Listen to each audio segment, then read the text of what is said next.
Bonjour et bienvenue. On va vous faire une petite présentation sur la résilience.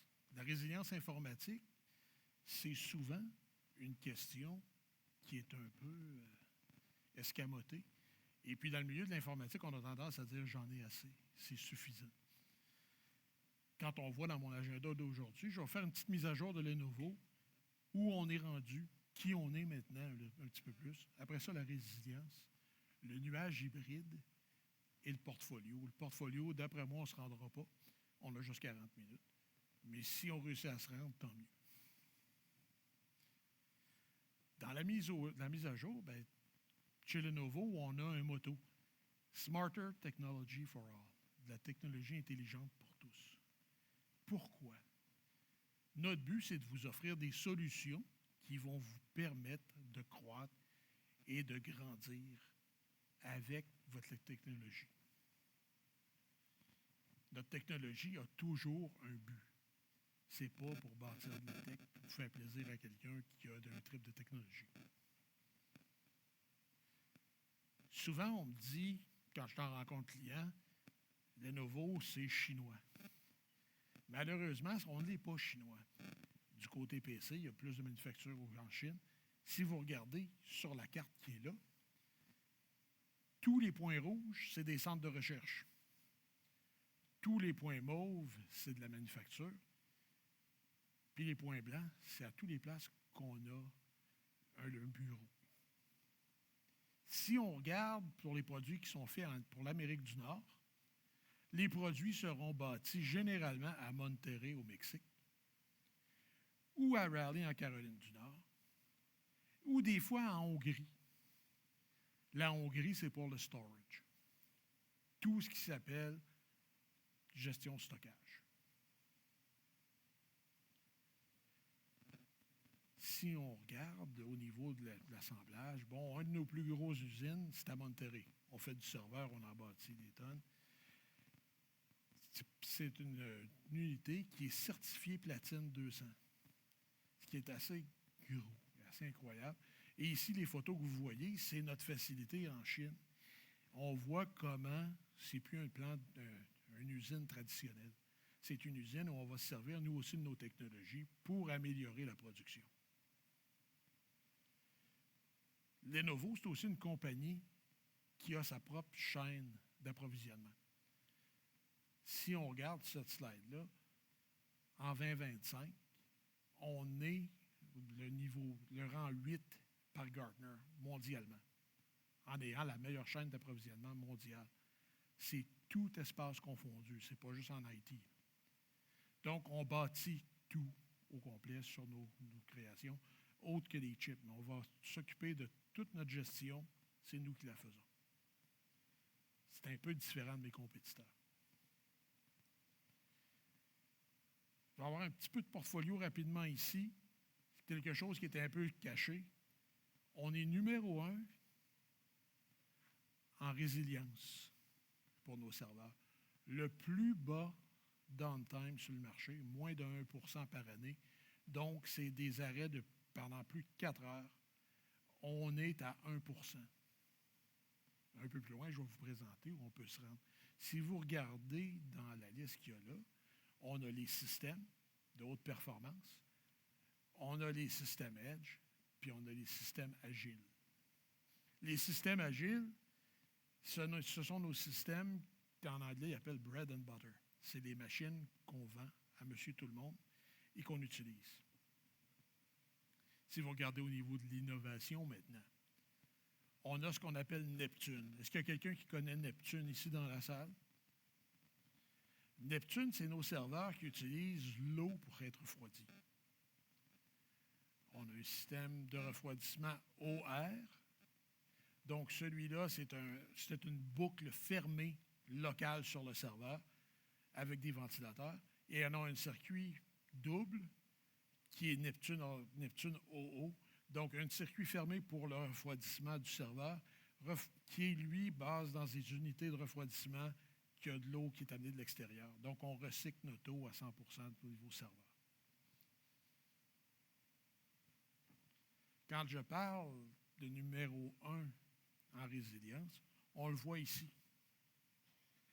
Vous voyez tous mes compétiteurs à peu près qui sont là. En 2024, mon compétiteur le plus proche était à 8 downtime. On est en bas de 1. C'est assez impressionnant.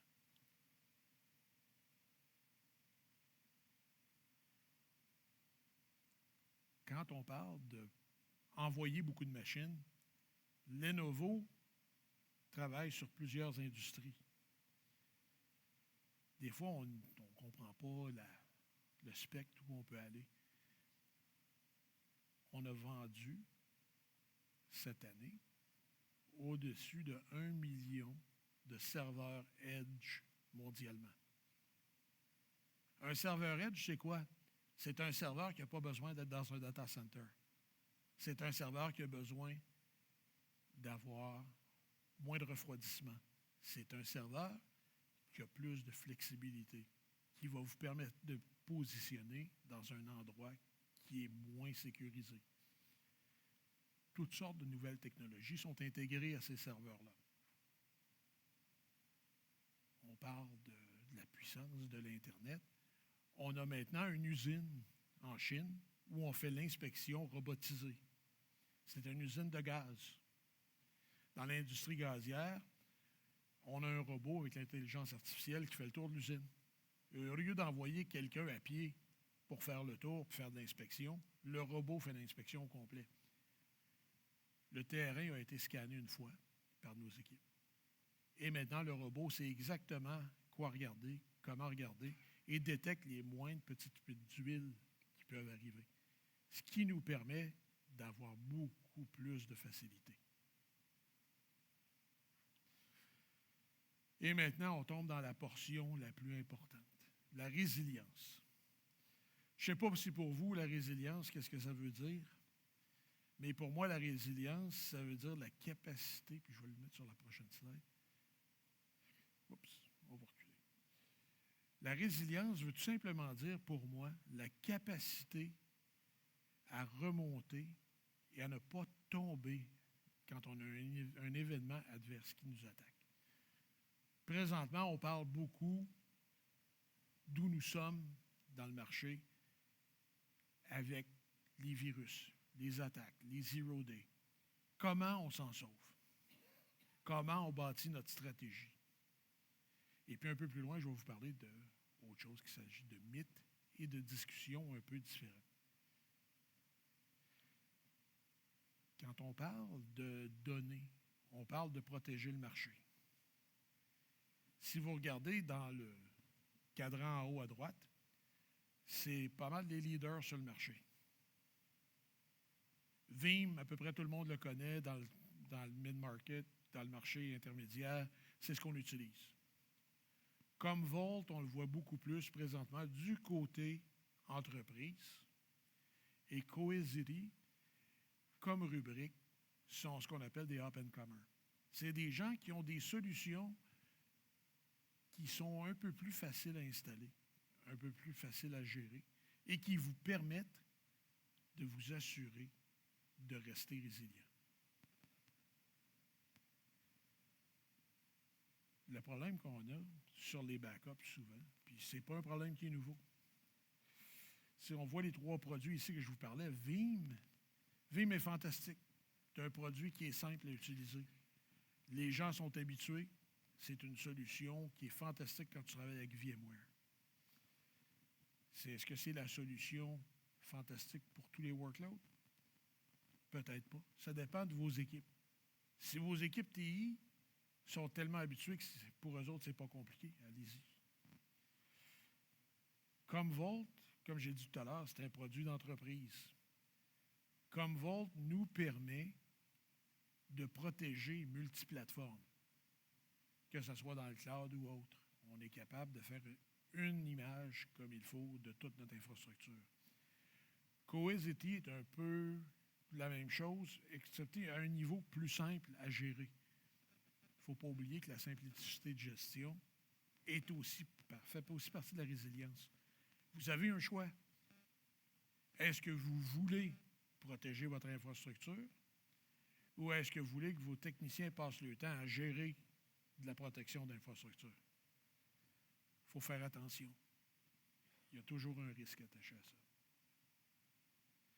On va aller un peu plus en détail chez Veeam. Où on utilise Veeam présentement? Hyper-V et Azure. Superbe.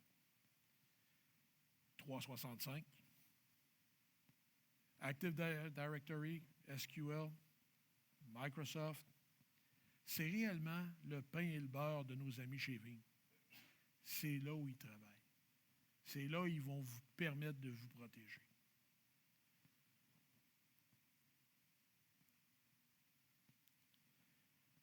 Les raisons pourquoi on choisit Veeam avec Lenovo. Bien, le choix numéro 1, c'est de l'encryption d'un bout à l'autre. Ce qui est réellement le point principal.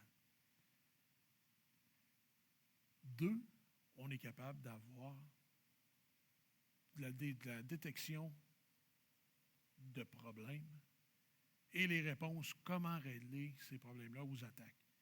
On a aussi la protection contre les ransomware. Je l'ai laissé en anglais parce que c'est plus compliqué souvent. Donc, la protection pour les ransomware, on l'oublie souvent, jusqu'à temps qu'on se fasse attaquer. Mais la protection, là-dedans, ça ne commence pas juste avec nos logiciels de backup. Il faut s'occuper de nos équipes. Il faut les former. Moi, chez Lenovo, je ne sais pas pour vous autres, mais moi, chez Lenovo, je reçois à peu près 3 fois par année des essais par mon équipe pour essayer de me piéger. Ils vont m'envoyer un email qui est risqué pour savoir si je ne cliquerai pas dessus, si je ne cliquerai pas sur un lien, au lieu de le rapporter à l'organisation. Et je dois le rapporter assez rapidement quand je l'ouvre. Tout ça, c'est compté. Faites attention. La résilience, c'est aussi ça.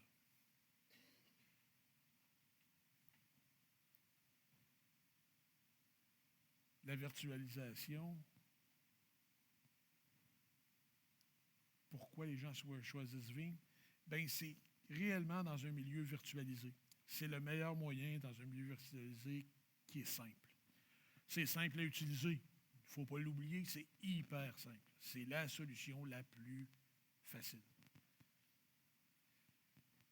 High Performance Efficiency. Bien oui, l'architecture de Veeam est éprouvée. Ça fait longtemps que c'est sur le marché. Ça nous permet d'avancer. Et ça s'adresse souvent au SMB et le marché intermédiaire. Quand on parle de Lower Enterprise, au Canada, c'est à peu près tous nos plus gros qui pourraient rouler sur Veeam sans aucun problème. Mais personnellement, je pense qu'il y a d'autres solutions qui pourraient répondre plus à ce secteur-là.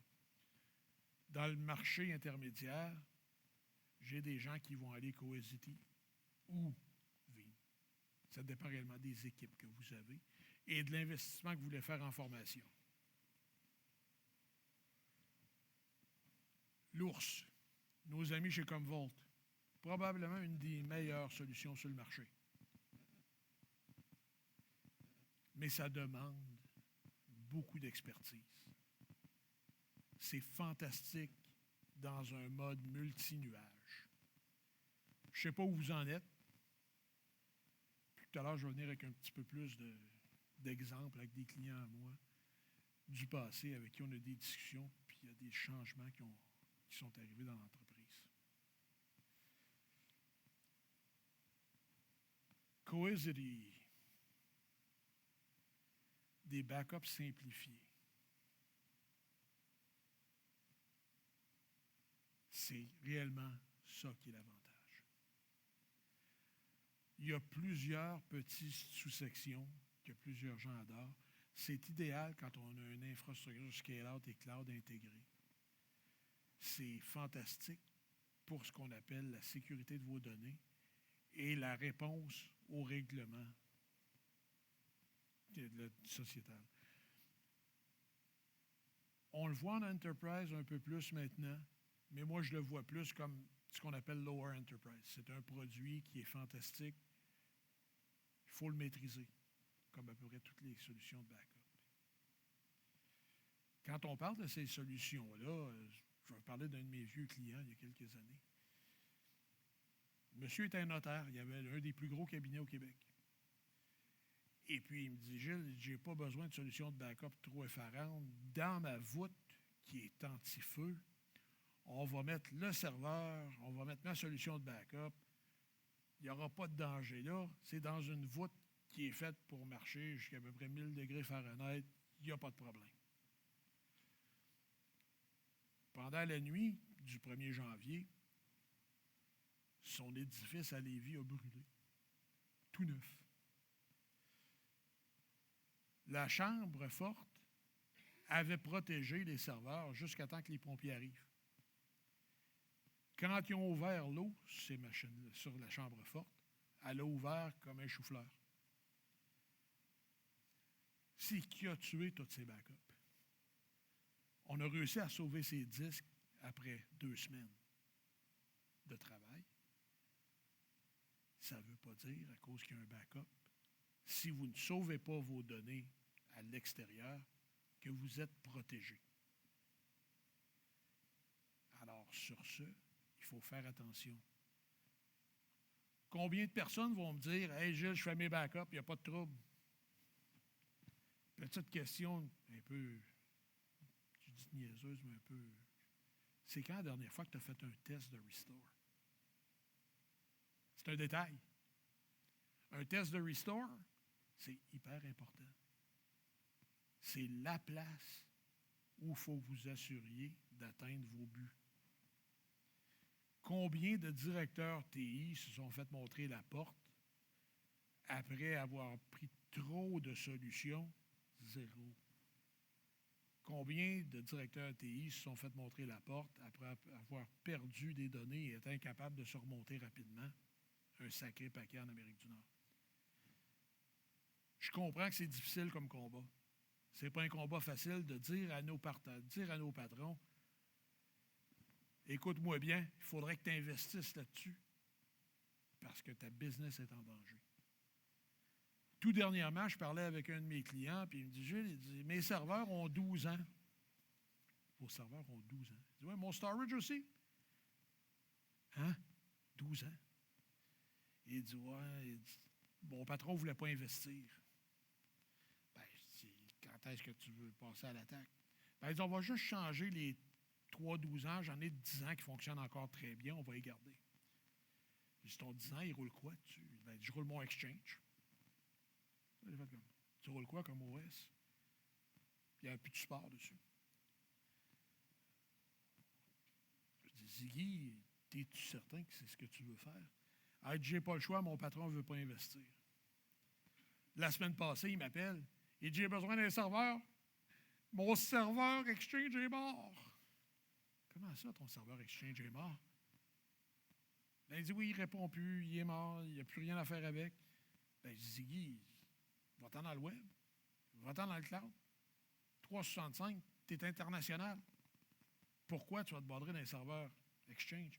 Il dit, oui, mais mon patron, il aime mieux ça, avoir le serveur. Si c'est pour le changer aux 12 ans, oubliez-le.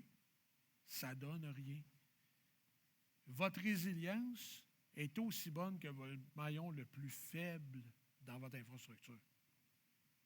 Ça peut partir de l'électricité à aller à la suite. Des gens, souvent, oublient des détails.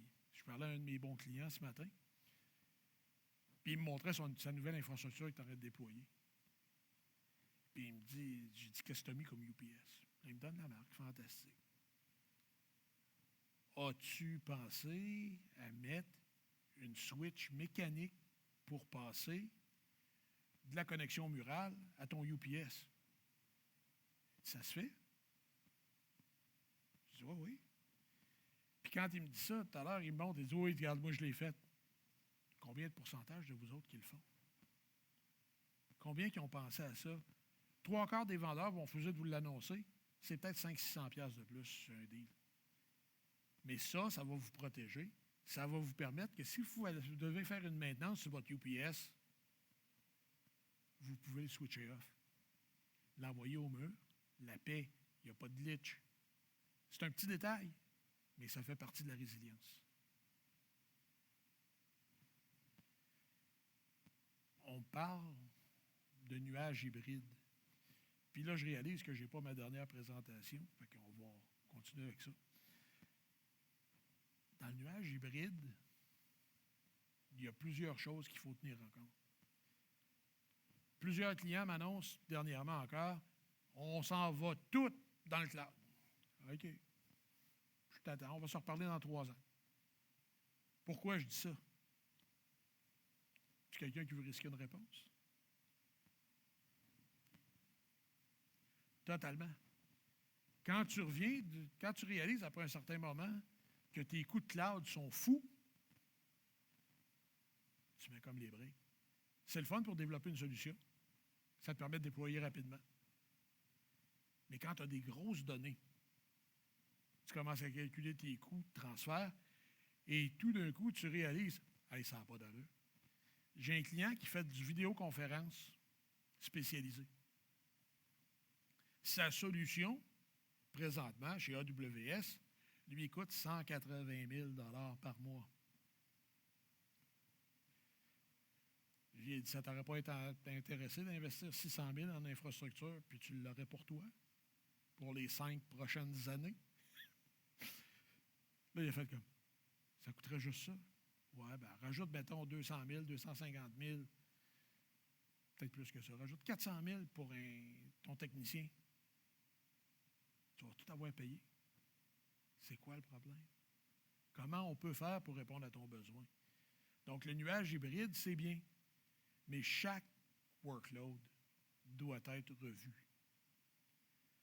Donc, quand on parle de workloads qui sont web, bon, tu as certains logiciels qui sont web à 100 %. Fantastique, on y va.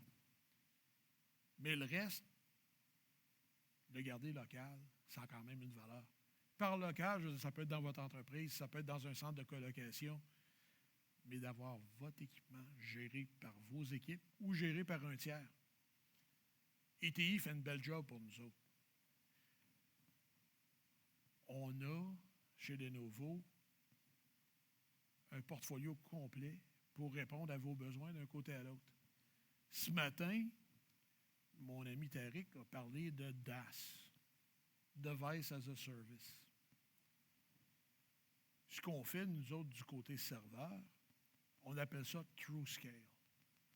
TrueScale, c'est simplement un service infogéré puis une manière d'acquisition de matériel qui vous permet de le payer à l'usage.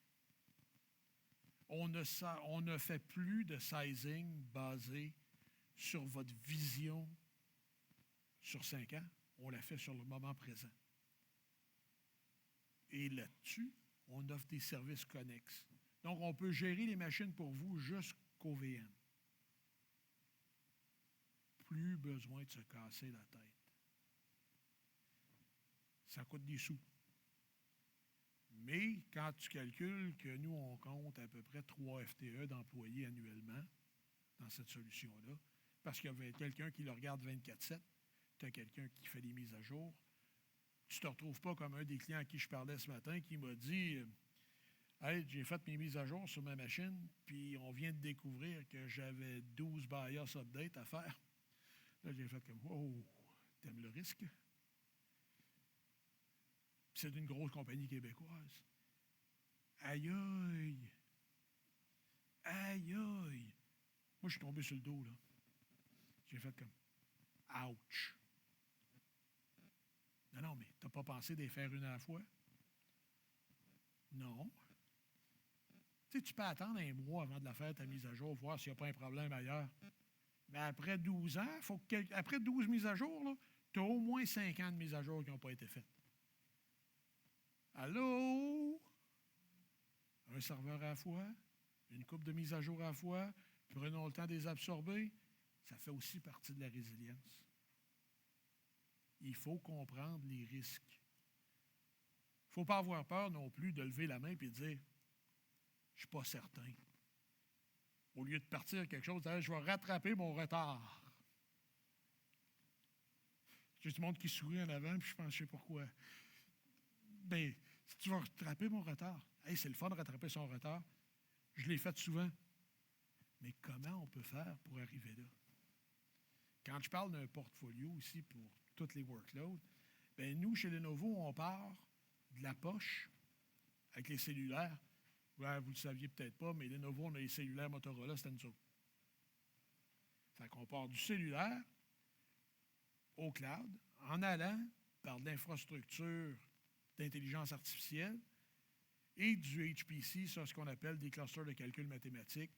On vendait ça énormément il y a une vingtaine d'années, surtout aux gens qui étaient dans le calcul scientifique.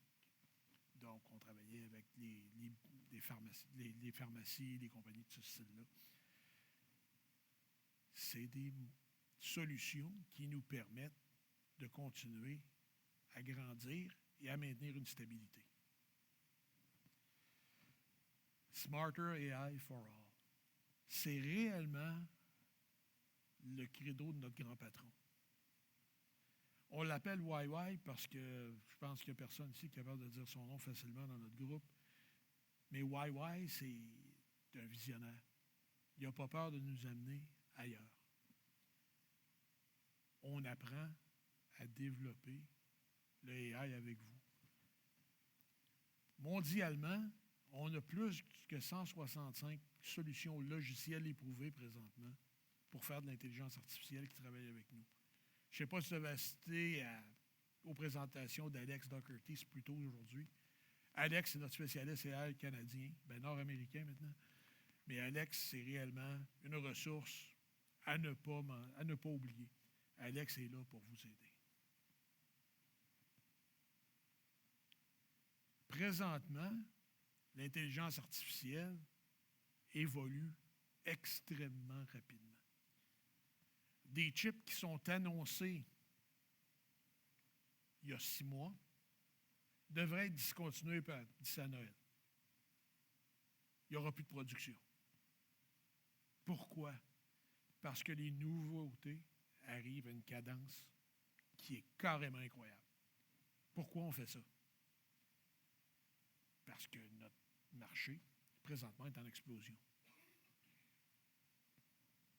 La grosse mode, il y a quelques mois, on parlait de LLM, Large Language Module.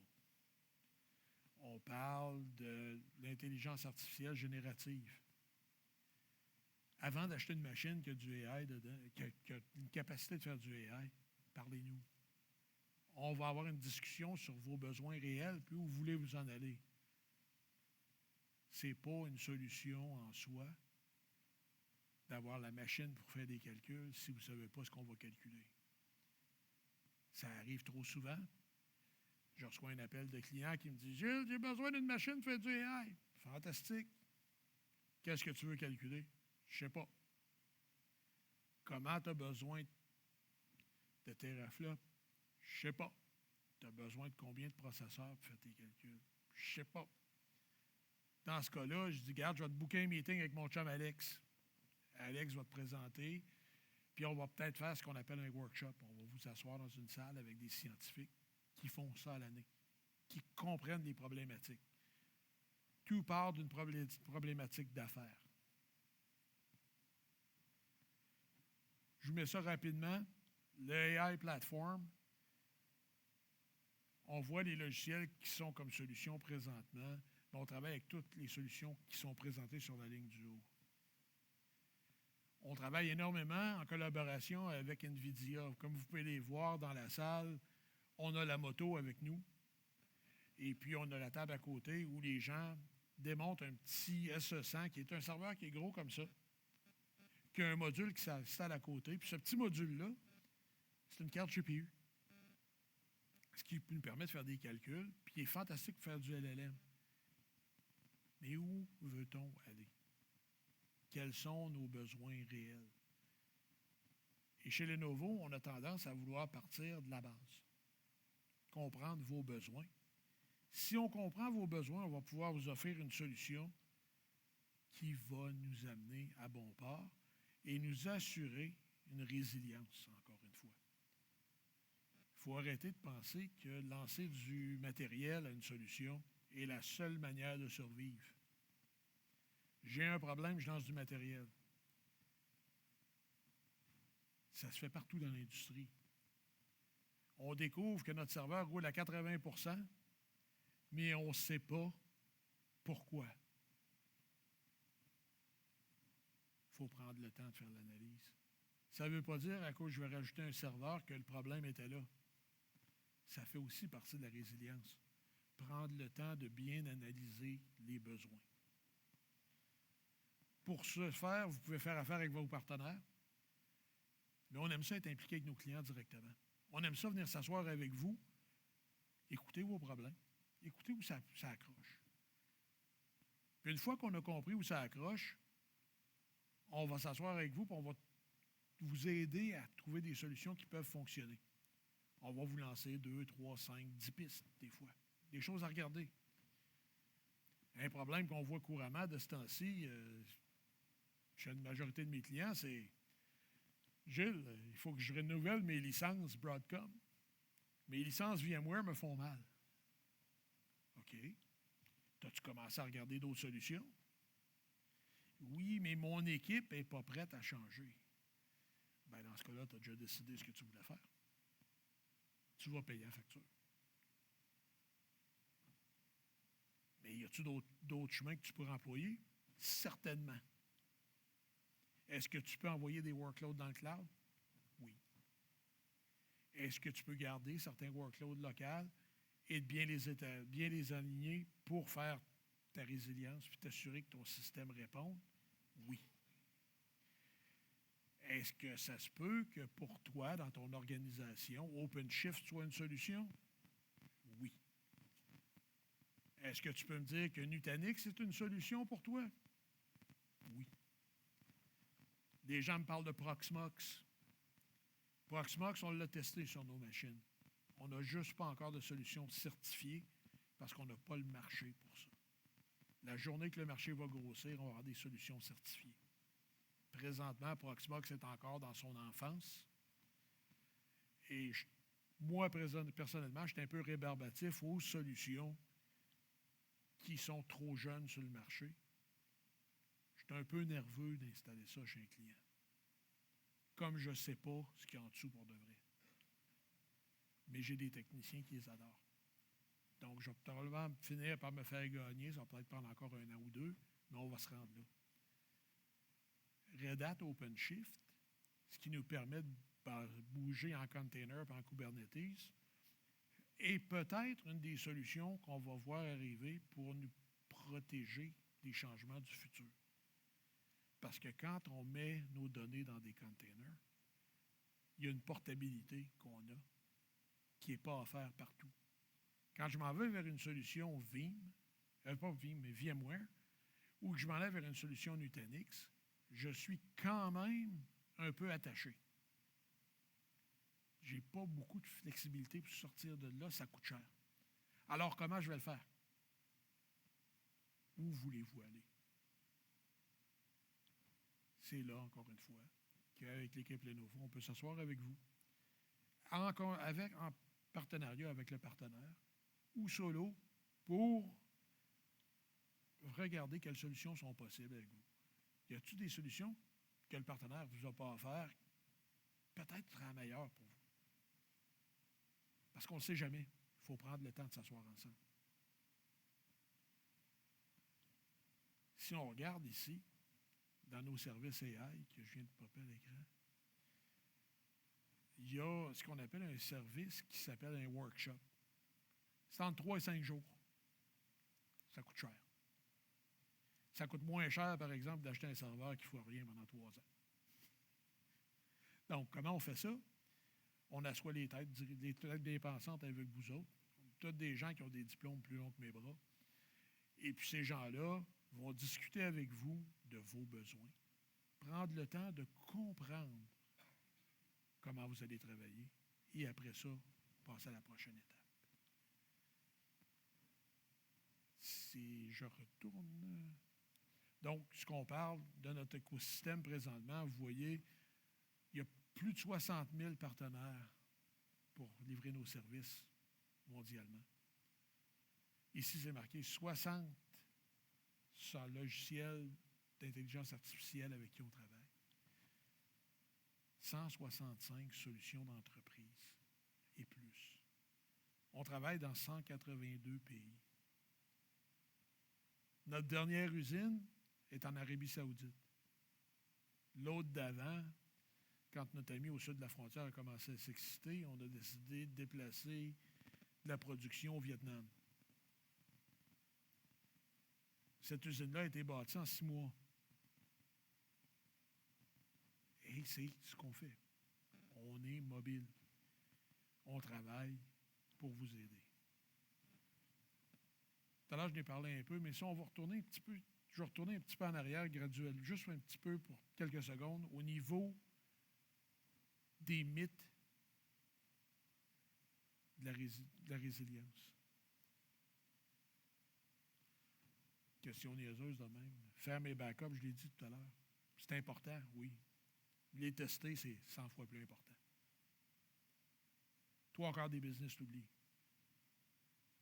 Tes rubans dans ton tape backup, si tu utilises encore un tape backup, ce qui est en fait la solution la moins coûteuse pour faire tes backups, est-ce que tu les remplaces à tous les 2 ans? Ou tu gardes les mêmes sur ton cycle? 3/4 des places. Oublie de les changer. Donc, ne font pas le test de Restore parce qu'après 5 ans, il n'y a plus rien sur le tape. Qu'est-ce qu'on fait? Il faut prendre le temps d'analyser nos solutions. La résilience demande que nous travaillions ensemble à trouver une solution. Demande que vous preniez le temps de discuter avec vos patrons et comprendre quel est le besoin réel.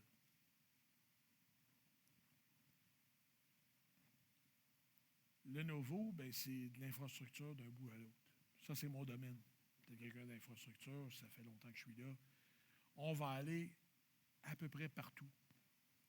Un de nos gros partenaires en Amérique du Nord, c'est une petite compagnie qui fait des films. Ça s'appelle DreamWorks. DreamWorks est une des compagnies avec qui on travaille le plus main dans la main. Ils nous ont choisis à cause de certaines technologies de pointe, mais aussi avec le fait qu'on voulait travailler avec eux et qu'on a développé un partnership incroyable. Il va y avoir toutes sortes d'activités basées avec DreamWorks dans la prochaine année. On devrait arriver au mois de mars avec une activité assez monstrueuse pour pouvoir vous permettre d'avancer.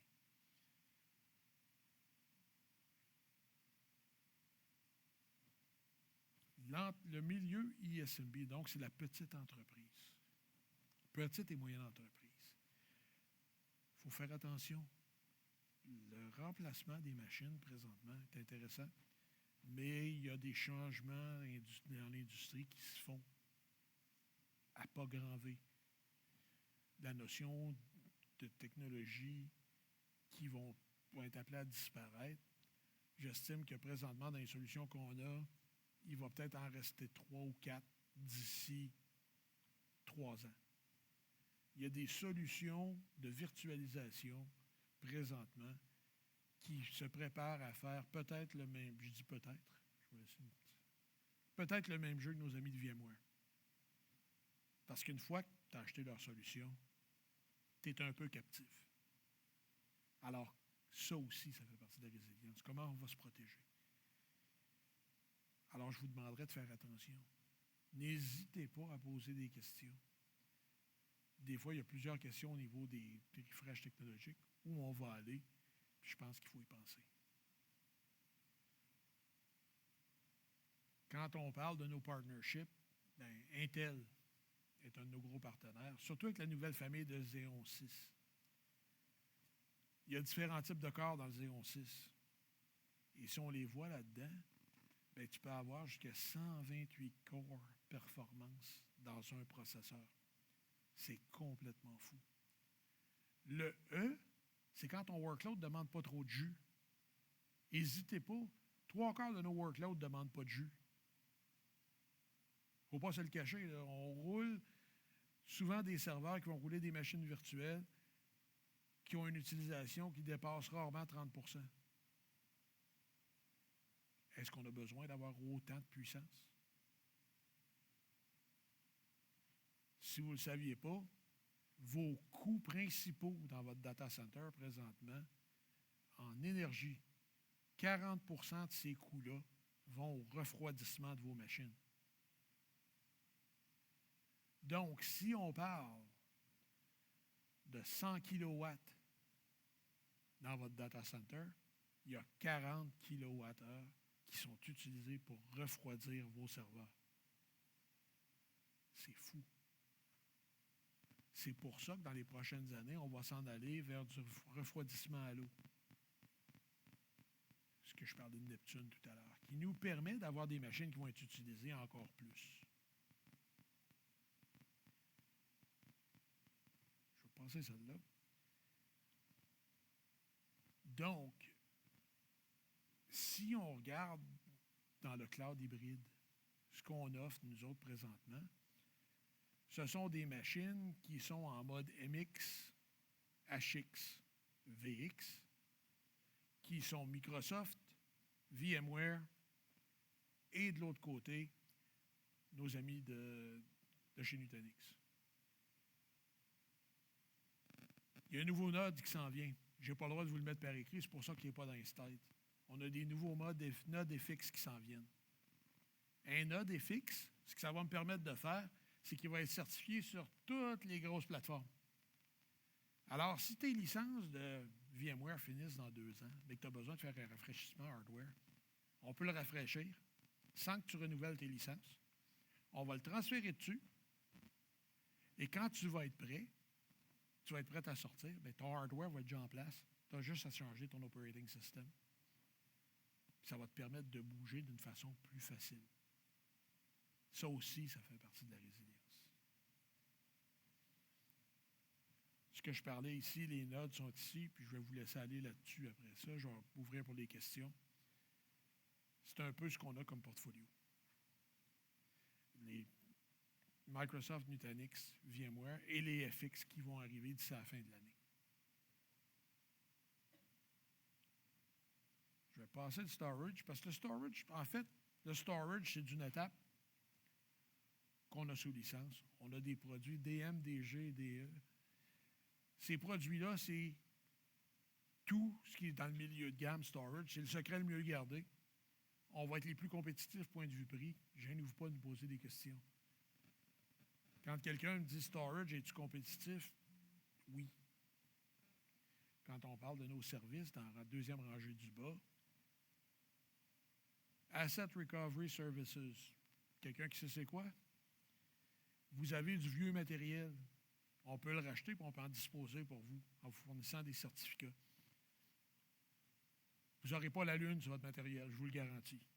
Mais au moins, il va être disposé d'une façon conséquente. Vous aurez vos certificats pour répondre aux normes. L'autre solution qu'on offre, c'est TrueScale, que je vous parlais tout à l'heure, qui est réellement un service qui est imbriqué. Alors, ça nous permet de gérer nous-mêmes vos machines. Je vais passer celle-là parce qu'on est presque rendu à la fin. Ça vous donne une idée un peu des services qui peuvent être offerts dans TrueScale.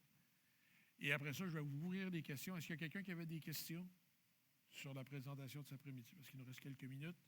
Allez-y, monsieur.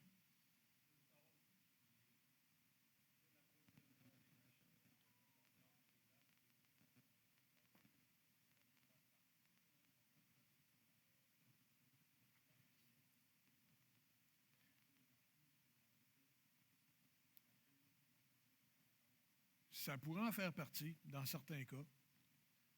Ça dépend réellement de c'est quoi tes plans en cas de désastre. Moi, j'ai des clients qui ont des plans temporaires, qui gardent un compte Azure ouvert, puis qui sont prêts à bouger des workloads si jamais il y a un crash, qui vont faire des backups sur le cloud pour être prêts à repartir. Dans ce cas-là, il y a moins besoin de matériel rapidement.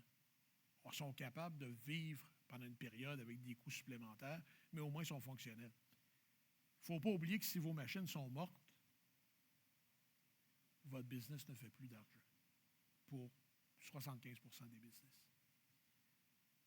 C'est un peu là. Ça répond à votre question? Est-ce qu'il y a d'autres questions?